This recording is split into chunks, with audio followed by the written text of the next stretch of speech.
सो क्या जो new technologies हैं उसका क्या रोल है कैंसर स्क्रीनिंग में? जैसे आप जेनेटिक टेस्टिंग या एआई टूल्स, कुछ इस तरह के, क्या रोल है उनका? जी।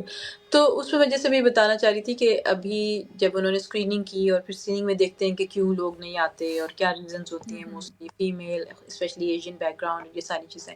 तो जैसे सर्वाइकल स्क्रीनिंग में है कि जी इंटीमेट एग्ज़ामिनेशन होता है, पेनफुल होता है। तो अब recently they have started they are giving a trial कि जी यूरिन सैंपल आप उससे सर्वाइकल कैंसर की स्क्रीनिंग ओके। स्टार्ट करें। So that is in the trial at the moment. So new advancement में ओके। वो सारी चीज़ें, ऐसी चीज़ें यूज़ की जा रही हैं कि अब आप यूरिन सैंपल देंगे अपना, और यूरिन सैंपल से they are gonna try to screen the cervical cancer. So this is one of the new thing that हाँ। obviously is there for cervical screening, what they are doing at the moment. Regarding and it is just in the trial at this moment of time. They are okay. putting people in the trial, and obviously no आम patient भी हैं जो regular patient जाते हैं.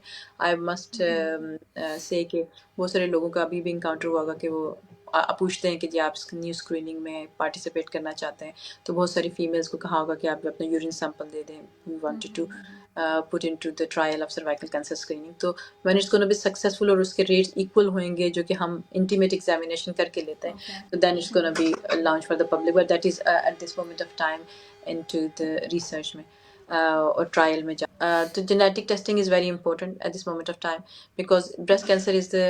तो उसमें ये कि breast cancer में breast cancer is one of them that has very high genetic involvement.